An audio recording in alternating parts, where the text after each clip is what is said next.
Hello and welcome to the Quebber channel. I'm Jason, your host. It's a Sunday morning. Monkey is still sleeping downstairs. I've just been working around the house and doing some AI testing. Wanted to talk about the house at the moment because me and Monkey had a talk about it. There's still things that need to be done around the house. Now, first of all, the things that are not a priority, and that is the paintwork and the carpets. Yes, they need replacing, but they will be the very last thing to be done in this house, because everything else that you do can cause damage in that, and you don't want that. So those are not a priority. Those we've done slowly over time. I have friends who will help me with the actual painting and so on and things like that in the future. What do we need to do?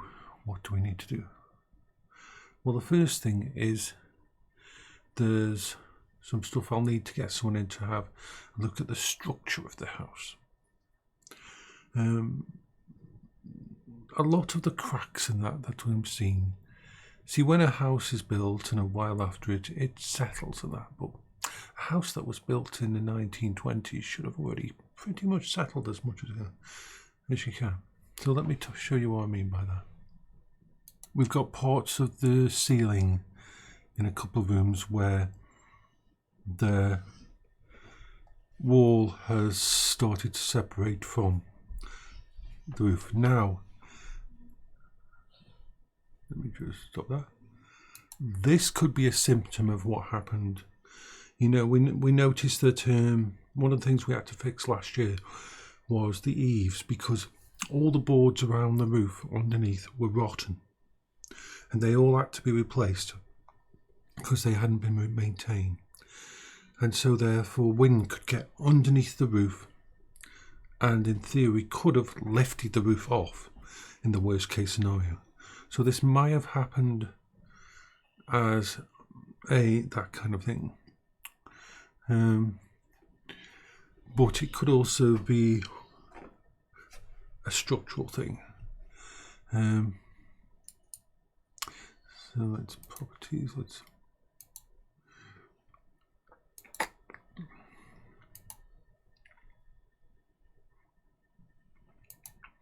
We have cracks all over the place, all over the house, that are like this in the actual walls, and these cracks are through wallpaper, as it's actually cracked the wallpaper and broke the wallpaper. It isn't just through plaster. And now once again, this could all be due to the work we've done since last year of having a new vent holes opened up in the upstairs and downstairs, because all the old vents that were supposed to help with moisture and that had been blocked off.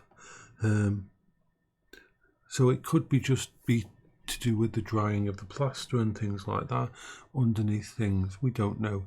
Going to have someone have a look at them. If we change this over to this kind of cracking and that, which looks bad, but I think it's just plaster surface. The centimetre or so thick of plaster because of the moisture damage done to this house over the years, because after the people who were in here blocked off all the vents. This is what we think happened to a lot of the plaster. So if it's just plaster damage like that, and we stopped a lot of it with the new vents and using an air conditioner downstairs to with its ability to dry out the air, and the one upstairs to dry out the air, we actually stopped it getting worse. And it may just need, best case scenario, just needs a bit of filler and then paint over the top of it. Worst case scenario, it goes deeper, but we won't know. We've got things like this, which is I think that's the one we just showed. Then we've got this one, which is a ceiling in the kitchen. Now that's water coming. That's a very slow leak, or some kind of leak we got between the bathroom and the kitchen. It's not major, and if you look underneath the bath, it's dry there. So there's something with the pipework somewhere there. It's not a big drip, and in fact it doesn't drip often at all. It only drips if you run the bath for quite a long time. So it could in theory just be some of the water getting down past the filler on the sides, going down from the bathroom and thinking through. So once again, it could be a very simple fix, or it could be something more thingy. And of course all these things need to be fixed before we paint over them. So there's that, and then there's damp coming through the walls. Trevor, because he did tell me, this is something that I can talk about, because he said that he did the damp course for the house and that, and I believe he either messed it up. He had no qualifications to do it, and I think he did thingy, because the walls in the living room, about 2 foot up high, the external walls in the living room show stuff like this coming through. Now that is not surface mould or anything.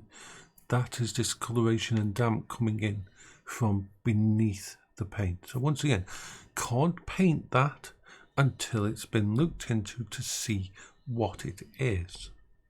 So that's why we couldn't do any about it last year. So this is the problem there.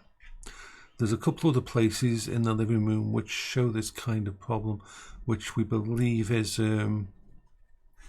because the actual ground layer that was put down was damaged by Trevor when he was doing some work on it, which meant that there's usually a membrane that you put down that seals away the damp and the moisture of the ground underneath the house from the thingy, and that might have been damaged. We'll find out, because we don't want to just paint over these and then in 5 years find out that this has been basically systemically rotting or damaging the foundation.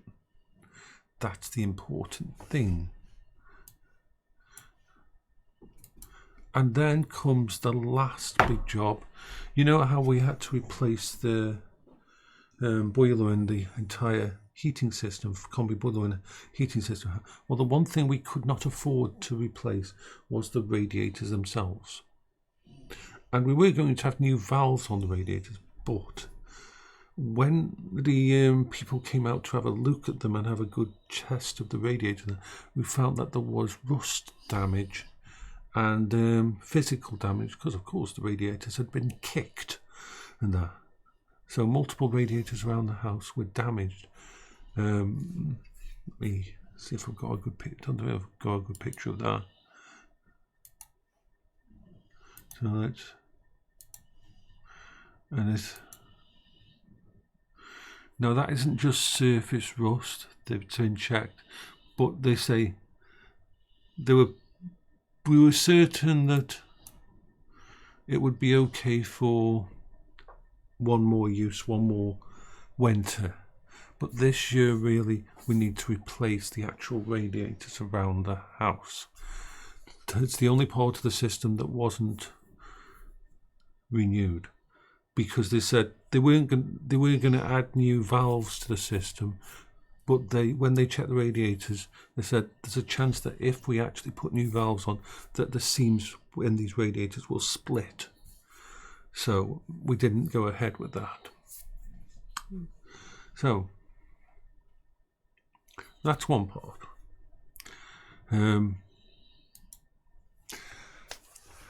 So those are jobs that could be a few hundred if they're the simple things, except for the radiators, which will be to replace the radiators will actually be over 1,000. Or it could be closer to £5,000. if it's stuff, and or even more if it's structural stuff that needs to be read. We don't think it's structural. We think it's just something's caused separation. Now, we did have a movement in the area a couple of years ago, before I moved into this house. There was a movement of ground in the area, and that may have caused it because quite a few of the houses had a bit of a shift. And whether it was, I don't know whether it was an earthquake. I think it was more like an actual ground sediment shift, something like that happened. But I remember it happening, and that may have, but we won't know until we get it all checked out. Also, I've been drawing up the math for it all, and I am still on a deficit. As crazy as it sounds, still on a £5,000 deficit. What do I mean by that? Right at the start of all this, when I had to move in here, when I had to sell all my disabled equipment and everything, almost £65,000 worth of disabled stuff and equipment that was there to look after me and there to do all this, I still haven't got anything for that last amount of money. It was a big decision to make back then and I never used that amount anyway, but if I do need, if there's anything more specialised that I need, I am still okay using that thing. The thing is, when it comes down to it, the only person who loses out on all of this was me anyway, because if it wasn't for using it now, it would be just saved up in the account, and then when my mum passed away, it would be given to me as part of the will. I made a decision last year that instead of saving all this up, and maybe if anything happened when my mum passed away, I could sell the house, put the money together with that sold thing, and go move somewhere else. I made the decision to instead to try to bring the house back to as repaired as possible and as looked after as possible. Like, we've fixed up the backyard almost to the point where it's almost back to the way that my mum would have loved it, that it was when before it was damaged and destroyed. And that I am happy with the decision that I chose that path, instead of having, I won't have a lump sum or anything when my mum passes away, but the money has been spent repairing the house, rebuilding the house, and replacing the items that were lost in the move. I did the right thing. The sad thing is that I had no choice. And you got to remember, even though we classify it as like £65,000 worth of equipment, you may think, oh my God, how could he have that much stuff? You have to remember, both me and my wife were disabled for over almost 20 years in the same, as we moved from house to house. And apart from all the stuff that we were able to slowly accrue ourselves over time, because as some of you found out during the events of the last few years, being locked inside the house, you have different priorities. If you can't leave your house, then entertainment systems are not just a luxury, they're a necessity. Computers are your connection to the world. Having extra equipment set up in every room is actually part of having tablets and extra phones and all the stuff that we had set up, and that was all so important. And so much of that stuff either was lost in the move or had to be sold to be able to pay bills. Because remember, when I moved in here, my mum's bank account had been gutted completely. There was nothing left. One of them contained about £30 and the other contained about, I think it was 28 pence. That was it that was left. And so there were bills coming in. These bills didn't stop. And the police and the banks had to do proper investigation to find out what had happened to all the money and everything. And that took months and months. And so back then I had no choice. I kept one computer, one headset, and one Steam Deck. Everything else had to go. And this was more than just the excess in the other house that I had to get rid of during cost of living crisis. This was far more. This wasn't just extras that weren't going to be used anyway. This was core stuff.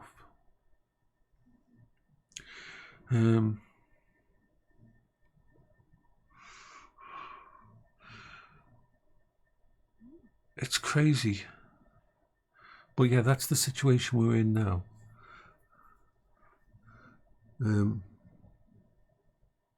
Moving forward. One of the reasons that I haven't spent the money I could is because I haven't needed to. Because replacing the safe room, replacing all the stuff has been cheaper this time round because of the way all of this works. So, because instead of having to do it slowly over time, I was able to buy in bulk. I was able to get all the bits and pieces.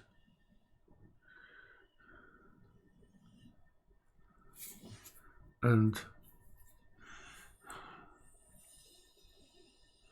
it's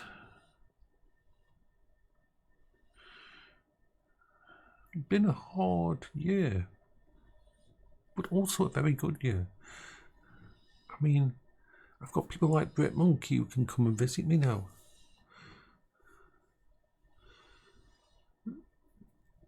I finally got my diagnosis. I mean, as my friend said to me, the situation you were in with all the stuff that's happened and all the documentation and everything of your bipolar, your ADHD and everything else that was affecting you. I was already in a good position to be looked after, but this opens up a lot more doorways and access to things. I will always be so fucking grateful to my mum.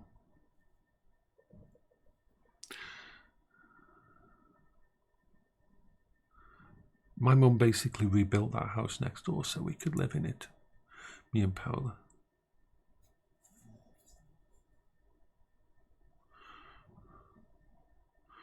My mum was an absolute rock. My mum was my mum was able to pay for and help fund and look after Paola all through those 20 years. Paola never wanted for anything. I mean, I was always the same. I was every bit of money we had that came from benefits and anything like that. And because we didn't go out or do anything like that, we were able to accrue stuff, but it took time.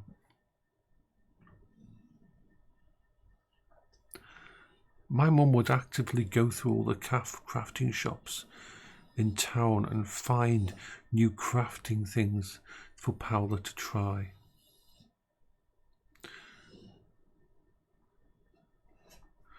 It was one of the big contentions, the big arguments that we had with my mum, that we always wanted her to spend her money on herself, but she wouldn't. She just would not spend the money on herself. No matter how many times we tried with her.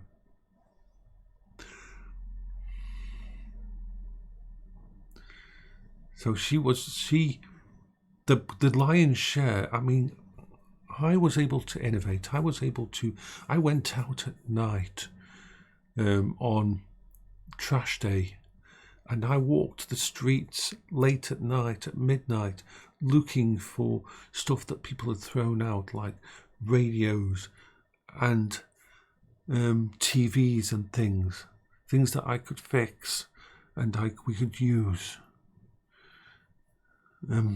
People, you saw computers. People, you would just walk down a road and there was a computer on the curb to be put in the thingy and things like that. It's like crazy stuff.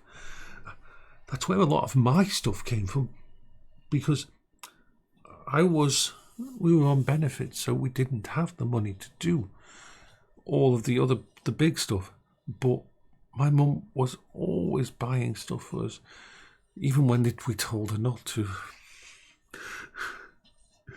Paola actually got paranoid about talking about new craft stuff around my mum's.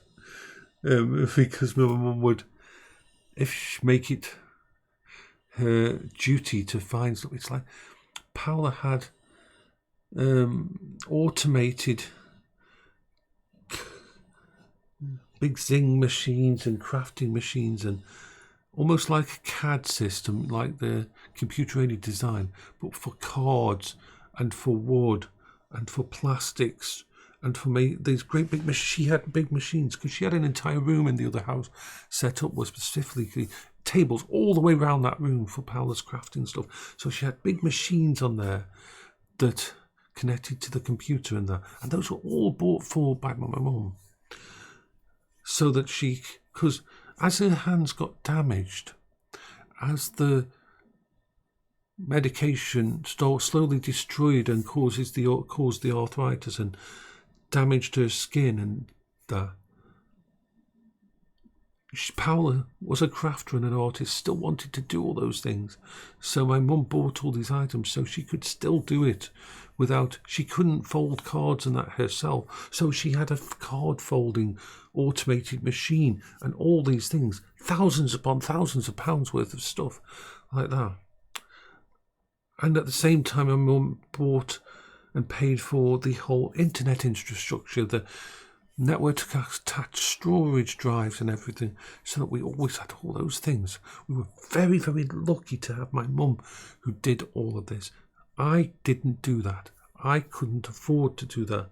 I could have afforded to buy the basics and slowly save up for bits and pieces and that over time. I did all that, but the lion's share of it all, my mum made sure that Paola was always, and in turn, she always did the same for me. But she knew, it's like whenever I built or designed a computer system, subconsciously I would always build a computer system for Paola and then take the parts that Paola's had been in Paola's and rebuild my computer system,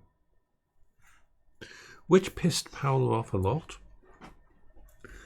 because she always wanted me to do the stuff on mine first.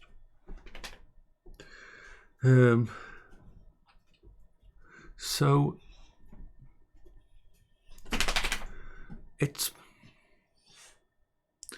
this is how we ended up with so much equipment over time, because we didn't have a car, we didn't need transport outside the house. We didn't, even though my mum helped pay for a car for Trevor back then, so he could take Paola to all her appointments and everything. So, as you see, this is why so much stuff, because people always say when I mention about all the amount of stuff that I had, and how did you have that? And this is part of being, when you are disabled, and if you have a support network like a wonderful mother, and you can build up masses of technology. If technology is the way you cope with everything, see, very different. See, my next door neighbour, where we used to live, they sadly passed away. They were lovely. They were a lovely couple, and they didn't have children. When we lived in the disabled assisted bungalow, the bungalow next to us had a wonderful couple. They had a wonderful dog, a Rhodesian Ridgeback, full size, perfect, beautiful, intelligent, was wonderful dog. And they didn't have any children or any family in that. So they were on disability too. But they weren't interested in computers or anything like that. They used they bought tens of £1,000s on this amazing minivan that they kitted out to basically live out of, and had all the motorized lifting at the side and the back, and literally this thing could open up like a transformer. It was crazy. And the same kind of focus that pushed me and Paola and my mum to make sure we had all the stuff for the inside house, because we were happy to live that life. They wanted to go camping every weekend, and that they didn't want, and they wanted to explore. They offered for us to go many times, but Paola could not exist very well in the thing. I always show this picture. Let's just pause there. That's Paola on her adventure chair, what we called our adventure chair, the wheelchair that we would go out on, which was a safe space for me. When I was holding that wheelchair, I could focus on Paola and I could leave the house. But as you'll notice, she isn't wearing all those clothing because it's cold. Although she is cold because her circulation was damaged by the medication and the cancer. No, she's wearing those layers of clothing to protect herself from the sun, so that her skin didn't burn because of some of the damage done to it by the radiation and other combination factors meant her skin was very, very vulnerable to the sun. Very vulnerable to the sun.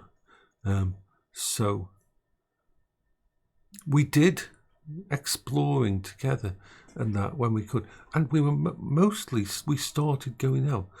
I would say for the first 15 years together, we spent nearly all our time indoors in the house, doing indoor stuff, crafting, computers, technology, media. It was only within the last few years that we decided to start going out more. And that was because Paola knew that she was dying and she wanted to see some other things, and that's when we started thinking we had to make sure that she was completely covered, if at all possible, at every time, because she would suffer for it. And even if it was summer, she would be cold, so we had to live in it. But that's why you see pictures on Facebook and that of me and Paola going places, because of that time that we spent together, trying to fit as much into those last few years. And so when you are stuck in that kind of situation, you collect so much technology and that. It's crazy. So yeah, this became a ramble about life and our lives and everything. Ooh, it looks like the sun's coming out. BitMonkey will be happy about that because he doesn't want to drive home in the rain. So yeah, that's a good thing. So yeah, so if you see anything going on in the house in the next 2-3 months, once we go into spring, That's where it's coming from. That's why it's going to be done.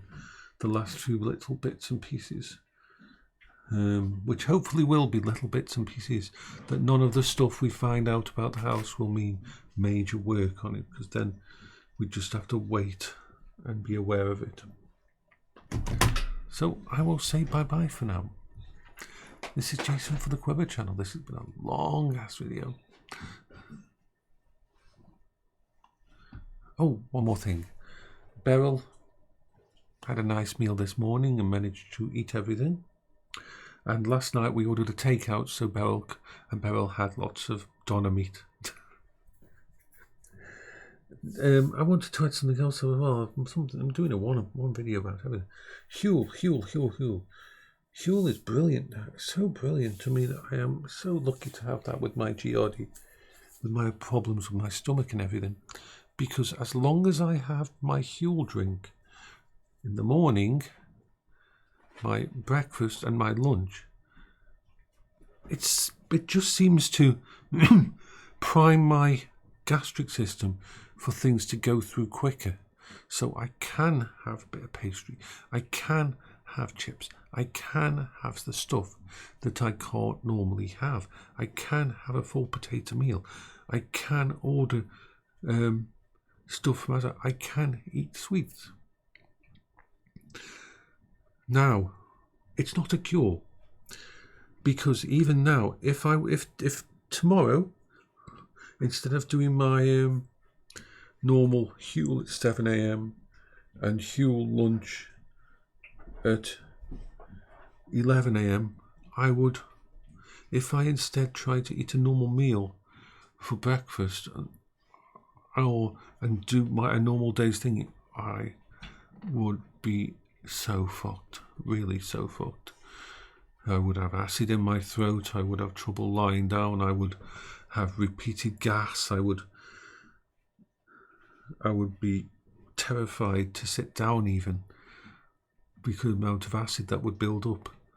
So it's not gone, but it's built up to a point now where, as long as I'm reasonable about it, as long as I'm intelligent about it, I can eat more normal stuff for the rest of the day, which is a good thing.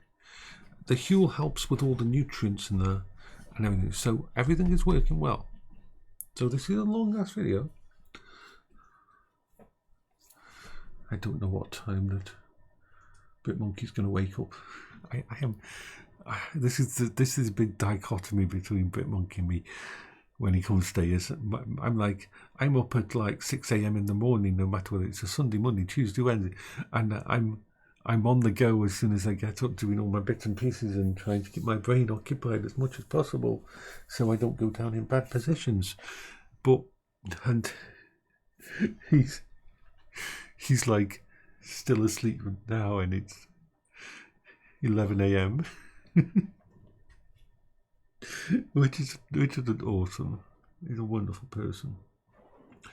Definitely one of my best friends that I know. I'm so grateful to have people like that who come visit me now. I've just never had this situation before, because after Paola died, I just didn't have any contact with anyone. So I'm very, very, very, very lucky to have all this. I'm very lucky because of my mum and what she put in place. I'm very lucky because of what Paola did for me. I'm very lucky for my GP. My GP has always been there for me.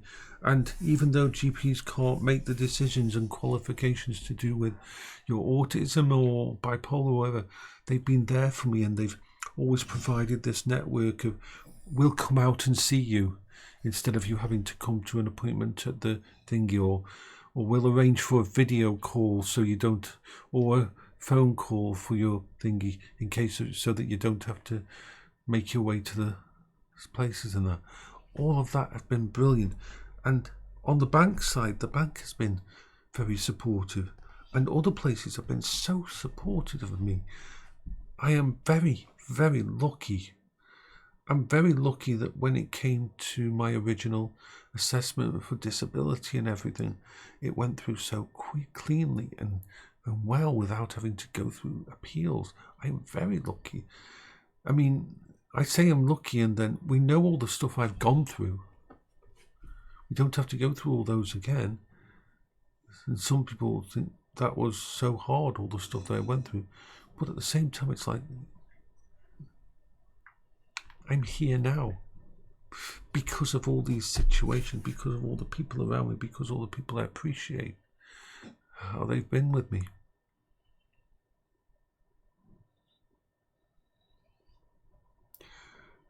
So, anyway,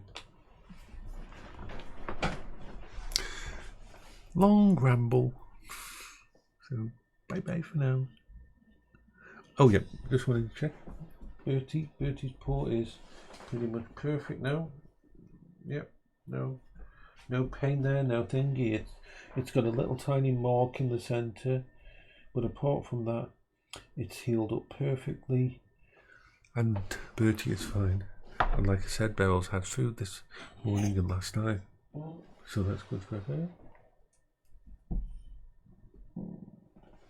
I've got lots of plans for the room and doing things. It's an ongoing project. Bye bye for now.